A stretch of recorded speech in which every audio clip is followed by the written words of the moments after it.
देखो कौन आया। अस्सलाम वालेकुम वरहमतुल्लाहि वबरकातुहू। स्टेज पर मौजूद मजलिस इत्तेहादुल मुस्लिमीन के हमारे शोलापुर के जिम्मेदार फारूक भाई शाब्दी, वारिस पठान साहब, अतीक भाई, समीर साजिद बिल्डर, एडवोकेट खिजर पटेल साहब, ये प्रोग्राम जिसने यहाँ पर ऑर्गेनाइज किया बाबा भाई, और मैं आप लोगों का तहे दिल से शुक्रिया अदा करता हूँ कि आप लोग इतनी तादाद के अंदर, कोई प्लानिंग नहीं थी। फारूक शाब्दी साहब का कहना है मैं कल ही रात में आया था और एक ही बोलने के ऊपर इस बात से एक बात तो यकीन हो जाती है कि शोलापुर के अंदर मजलिस के चाहने वाले अल्हम्दुलिल्लाह कितने सारे लोग हैं। ये आप लोगों की मोहब्बत है कि आपने हमेशा से ही बैरिस्टर असदुद्दीन अवैसी साहब, मजलिस इत्तेहादुल मुस्लिमीन को जो ताकत बख्शी है, हमेशा आप लोगों ने अपनी मोहब्बतों से नवाजा है और उसी का नतीजा है कि आज महाराष्ट्र के चंद वो शहर जहां पर मजलिस बहुत अच्छी तरीके से मजबूत हुई है, उसमें एक शोलापुर भी है। आने वाले कुछ महीनों के अंदर यकीनन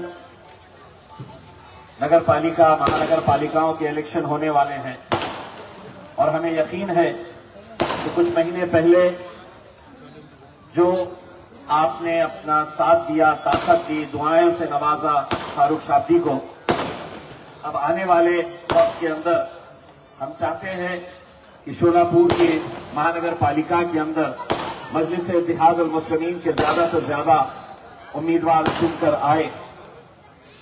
अभी वक्त है इलेक्शन के लिए, लेकिन हमने सोचा कि जहां पे मजबूत हमारे गढ़ है वहां का हम जायजा लें और आज दोपहर से लगातार अलग अलग जितने प्रोग्राम्स में हम जा रहे हैं, वहां पे आप लोगों की मोहब्बत देखकर इतना तो यकीन हो चुका है कि अगर कल औरंगाबाद और शोलापुर के अंदर मुकाबला हो जाए कि किसकी ज्यादा आएगी, मुकाबला बड़ा टक्कर का रहने वाला है।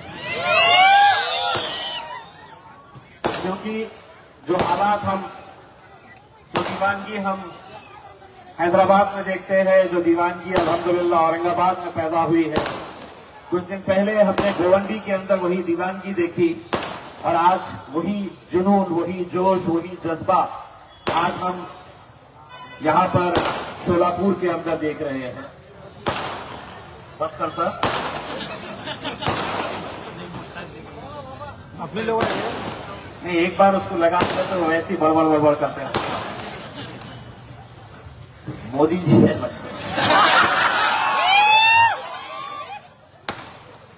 हो गए तो बस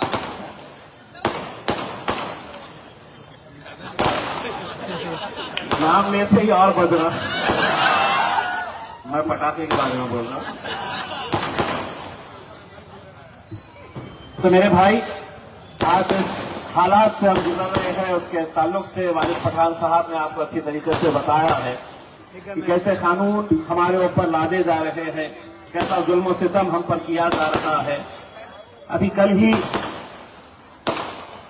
2 दिन पहले औरंगाबाद के एक तालुके में एक नौजवान 25-26 साल के लड़के को बजरंग दल के कुछ गुंडों ने छुरा घोंप कर उसका कत्ल कर दिया। ये गुंडागर्दी आए दिन बढ़ती जा रही है। हुकूमतों को ये लग रहा है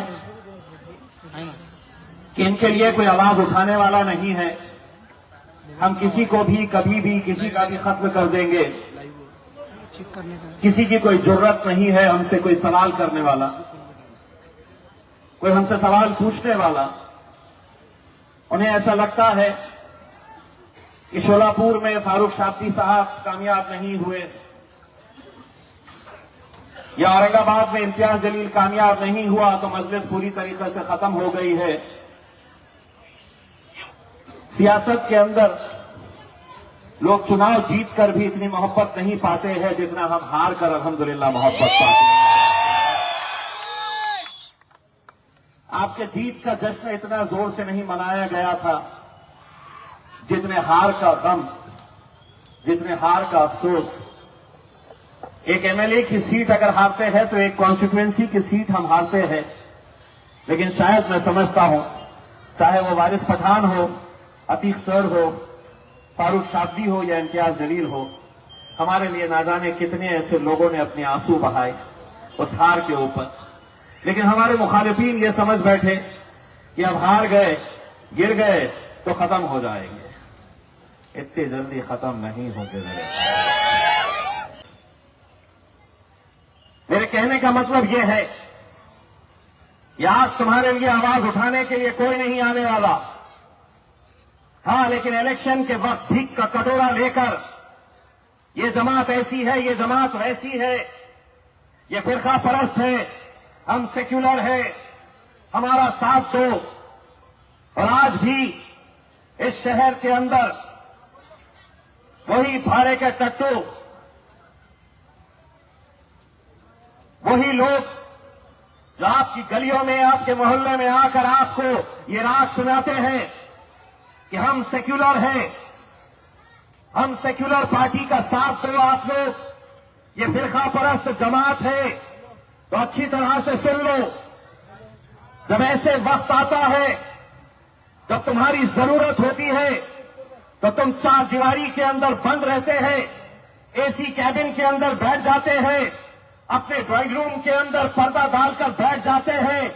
अगर सड़क पर कोई उतरता है तो वो मजलिस इत्तेहादुल मुस्लिमीन उतरता है।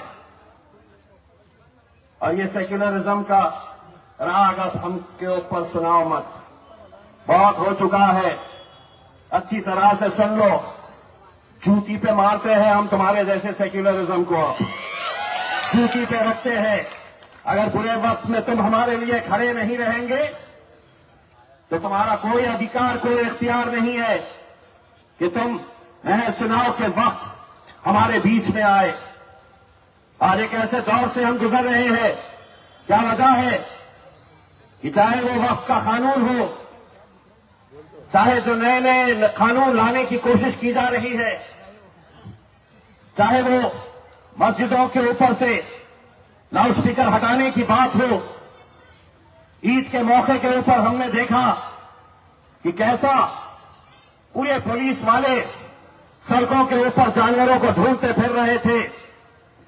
मैं शोलापुर की पुलिस को यह कहना चाहता हूं, जितनी तत्परता से जानवर ढूंढ रहे थे, नशा बेचने वालों को भी ढूंढिए वैसे ही। नशे का कारोबार करने वालों को भी ऐसे ही ढूंढिए। एक पूरी नस्ल खराब हो रही है हमारी, पूरे नौजवान हमारे अपनी आंखों के सामने खत्म हो रहे हैं। नशे का कारोबार हर उस शहर के अंदर चल रहा है जहां पर आपकी आबादी है। बेचने वाले आपके ही अपने मोहल्ले के लोग हैं, और उन्हें हिफाजत कौन कर रहा है, उन्हें सुरक्षा कौन दे रहा है? तो वही चंद पैसों के लिए वो हुकूमत, वो सरकार, वो पुलिस, वो प्रशासन जो इस नस्ल को पूरी तरह से बर्बाद करना चाहती है। एक बात समझ लो, जो काम अगर पुलिस नहीं कर रही है, जो धंधे ये नहीं कर रहे हैं, तो समझ जाओ तुम पुलिस वाले हैं, अटक लो। क्योंकि अगर हम आगे नहीं आएंगे, हम रोकेंगे नहीं ये सब गलत धंधों को, तो शायद ये जहर हर घर तक पहुंच जाएगा। यही हाल गोवंदी के अंदर, यही हाल मुंब्रा में, औरंगाबाद में, मालेगांव में, धुलिया में, परभनी, उस्मानाबाद, हर जगह के ऊपर ये नशा फैलाया जा रहा है, पहुंचाया जा रहा है। इसे हमें ही खत्म करना होगा। मोहल्ले मोहल्ले के अंदर कमेटी बनाइए, मोहल्ले मोहल्ले के अंदर जिम्मेदारी आप लोग उठाइए। मेरे भाई, ऐसे कितने हमने नौजवानों को अपनी आंखों के सामने मरते हुए देखा है। हम खामोश बैठकर अगर ये सोचेंगे कि नहीं ये जहर मेरे घर तक नहीं आया है, तो शायद हम गफलत में हैं। धीरे धीरे पूरी एक नस्ल को बर्बाद कर देगा। आज वक्त का कानून हम पर लादा जा रहा है। आज ऐसे ऐसे कानून लाए जा रहे हैं, निशाने के ऊपर सिर्फ आप हैं, निशाने के ऊपर सिर्फ मैं हूं, हमें निशाने के ऊपर रखा जा रहा है। लेकिन हम भी अब इतने मन चुके हैं कि अब हम आंखों में आंखें डालकर अब हम टक्कर लेते हैं। ये 9:56 को घड़ी बता रहे हैं। पुलिस वालों को बोलो 4 मिनट के अंदर 2-4 छक्के लग सकते हैं। और हम कह देंगे हमारे 4 मिनट 10 बजेंगे और घड़ी हमारी रहेंगी। हमारी घड़ी के अंदर जब बजेंगे तो हम बंद होंगे, क्योंकि जगह हमारी रहती है, वक्त भी हमारा रहता है। हम तय करते हैं कब बोलना, क्या बोलना, कितना बोलना, कैसे बोलना। आप रहने तो भाई साहब, इनके उनके मत उठा के मेरे को दिखाओ। मेरा रिदम छोड़ वाले अभी तो देने वाला था मेरे भाई। ये हमारा एक नौजवान साथी, मुझे बड़ी खुशी होती है जब मैं ऐसे नौजवानों को देखता हूं। मोदी जी के अच्छे दिन कब आएंगे अल्लाह को मालूम। ये नौजवानों को जब मैं देखता हूं, ये देखिए आए अतीक भाई, ये हमारे समीर साजिद, ये अतीक भाई, ये जब नौजवानों को देखता हूं ना, तो मोदी जी तुम्हारे अच्छे दिन का तो पता नहीं, मेरे अच्छे दिन और मजलिस के अच्छे दिन इनकी वजह से जरूर आने वाले हैं। आप लोगों की दीवानगी, आप लोगों का जोश, आप लोगों का मोहब्बत ऐसे ही बरकरार रखिएगा। इंशाअल्लाह इलेक्शन के वक्त वो शेर भी आएगा जिसे अब दुनिया जानती है, और उस शेर का नाम है बैरिस्टर असदुद्दीन। वो भी आएगा, और वह जब वो आएंगे तो उसके पीछे पीछे सारे गीदड़ा आ जाएंगे इसमें कि इसको कैसे कमजोर किया जाए, इसको कैसे गिराया जाए, मजलिस को कैसे कमजोर किया जाए।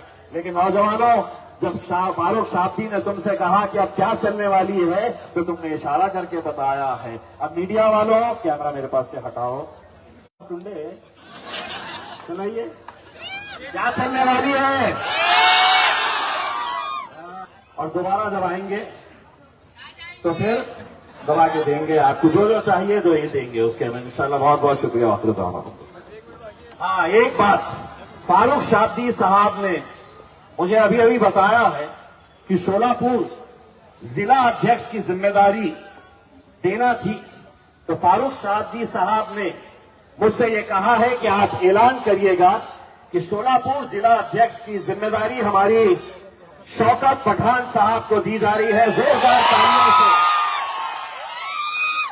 लेकिन शौकत पठान साहब को जब ये जिम्मेदारी दी जा रही है, तो शौकत भाई ने मुझे जबान दिए हैं कि पूरी ताकत के साथ वो मजलिस को यहां पे मजबूत करेंगे। और उन्होंने कुछ आंकड़ा बताया है मुझे कि साहब मेरी जिम्मेदारी रहेगी, पूरे जितने कारपोरेटर्स काउंसिलर्स रहेंगे उनको मैं इंशाअल्लाह औरंगाबाद लेकर आऊंगा। कितने?